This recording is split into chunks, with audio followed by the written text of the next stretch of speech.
अब हम सुनते हैं हलचट की तीसरी कहानी। बहुत पुरानी बात है। किसी गांव में एक बूढ़ी माँ अपने पुत्र के साथ रहती थी। उसका पति बहुत साल पहले ही मर चुका था। अतः उसने मेहनत मजदूरी करके काम करके अपने पुत्र का पालन पोषण किया और उसे बड़ा किया।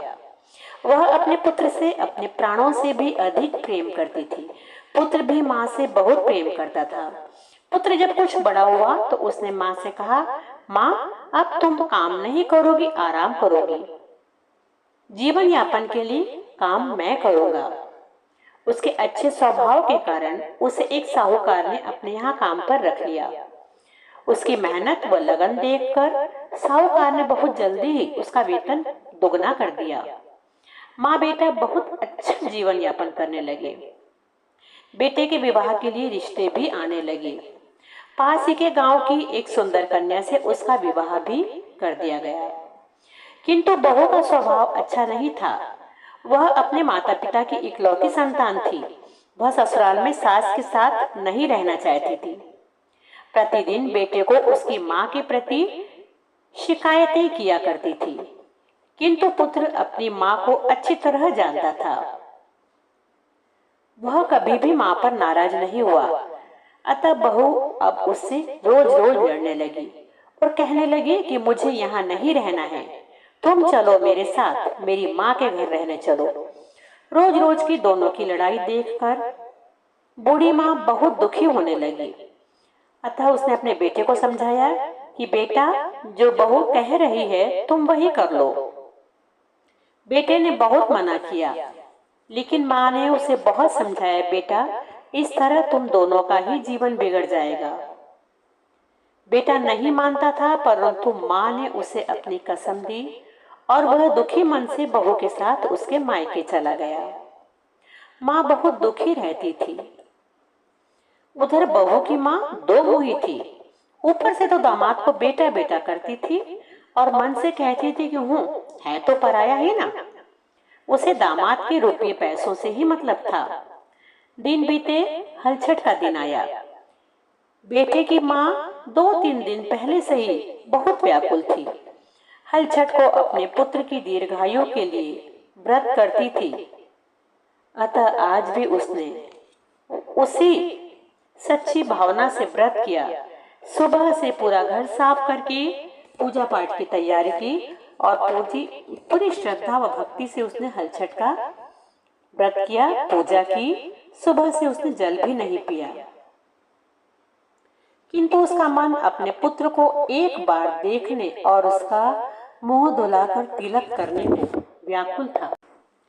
उसने भूखी प्यासी रहकर हलछट का व्रत किया था। अतः हलछट माता से सच्चे दिल से प्रार्थना की कि हे माँ, आप मुझे किसी भी तरह अपने बेटे से मिलवा दीजिए। हलछट माता प्रसन्न हुई और उसे रूप बदलकर अपने बेटे से मिलने को कहा। माता की कृपा से उसने कुतिया का रूप धरा और पास के गांव की ओर दौड़ चली। उधर बेटा भी एक दिन पहले से ही माँ के पास जाने की जिद कर रहा था। बहू ने खींच कर कहा, क्या हुआ हलछट है तो? तुम्हारी माँ क्या क्या करती थी? मेरी माँ को बता देना, वह कर देगी, परंतु तुम उस बुढ़िया के पास नहीं जाओगे। बेटे ने बताया कि मेरी माँ मेरे हाथ पैर में उपटन लगाकर दूध से स्नान कराती थी, फिर जल से स्नान कराती थी, मुझे तिलक लगाकर आशीर्वाद देती थी। बहू की माँ ने भी उपटन बनाया और अनमने मन से आंगन में बैठाकर उसे उपटन लगाने लगी। उधर बेटे की माँ कुतिया के रूप में उनके आंगन में पहुंच चुकी थी। अपने बेटे को देखकर उसकी आंखों से आंसू बह रहे थे। बहू ने उसे दुत्कार कर भगा दिया, किंतु कुछ देर बाद वह पुनः आ गई। उपटन को रगड़ने पर उसके शरीर से आटे और तेल की जो लीरियां गिर रही थी। माँ ने सोचा, इसे चाटने के बहाने मैं अपने बेटे का पैर का ही स्पर्श कर लूंगी। अतः वह आगे बढ़ी और लीरियां चाटते हुए धीरे धीरे बेटे के पैर के पास तक पहुंची। उसे स्पर्श किया, तभी बहू की नजर उस पर पड़ी। उसने लाठी उठाकर उसके सिर पर मार दी। माँ रोते रोते अपने घर लौट आई, किंतु उसे तसल्ली थी कि उसने अपने बेटे को देख लिया और स्पर्श भी किया। बेटे का मन फिर भी नहीं लग रहा था और वह माँ के पास जाने को निकलने लगा। कहा, आज हलचट है, मेरी माँ मेरी राह देख रही होगी। बहू ने कहा, ठीक है, मैं भी चलती हूँ तुम्हारे साथ, तुम्हें मेरे साथ ही वापस लौटना होगा। दोनों निकल पड़े। चलते चलते रास्ते में उसे प्यास लगी। वह एक कुएं के पास पानी लेने के लिए झुका और कुएं में गिर पड़ा। बहू चीखने लगी। शोर सुनकर आसपास के लोग भी आ गए। उनमें से कोई उस बेटी को और बहू को पहचानता था। उनका घर कुछ ही दूरी पर था।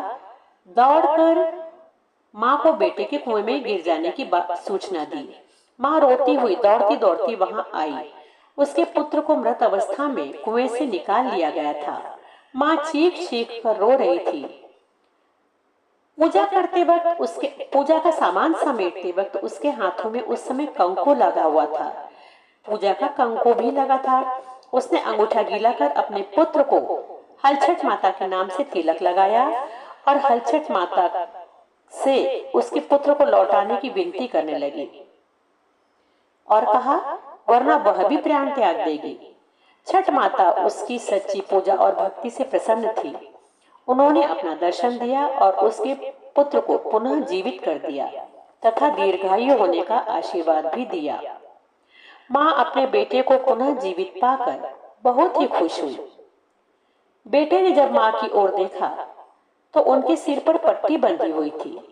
उसने तुरंत पूछा, माँ, तुम्हारे सिर पर यह चोट कैसे लगी? तब माँ ने कहा, बेटा, बहू ने जो डंडा मारा था वह मैं ही थी। बेटे ने कहा, कैसे? वहां एक कुतिया आई थी। बोला, बेटा, उस रूप में मैं ही तुझे देखने के लिए आई थी। बेटा अपनी माँ से लिपटकर बहुत रोया। वहां उपस्थित सभी लोग माता का जय जयकार करने लगे। बहू ने भी पश्चाताप कर सास से और अपने पति से क्षमा मांगी और उनके साथ आ गई।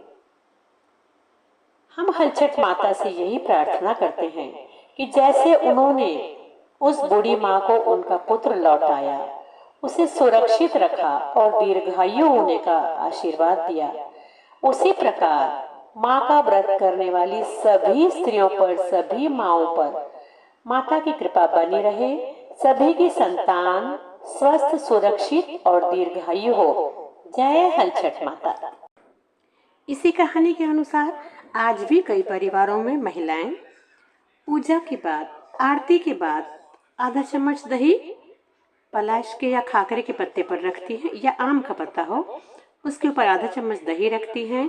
दोनों हाथ पीछे बांधकर घुटने के बल बैठकर झुककर उस दही को चाटती हैं। साथ बैठा कोई भी सदस्य, चाहे वो महिला हो या परिवार का कोई सदस्य, उनसे पूछता है कि आप ये क्या कर रही हैं, तो वह अपने पुत्र का नाम लेकर कहती हैं, मैं उसकी लिरिया चाट रही हूँ। इस प्रकार 3 बार करती हैं। जितने पुत्र हों उनके नाम लेकर 3 बार उस दही को चाटती हैं। यह परंपरा आज भी कई परिवारों में पूरी तरह से निभाई जाती है। आपको यह कहानी कैसी लगी? अगर यह कहानी अच्छी लगी तो कृपया इस चैनल को एक बार सब्सक्राइब करें, कहानी को लाइक करें, शेयर करें। आगे भी इसी प्रकार धर्म से जुड़े हुए अनेक संस्मरण, कहानियाँ और भजन आदि इस चैनल पर आपको मिलते रहेंगे। जय श्री कृष्ण।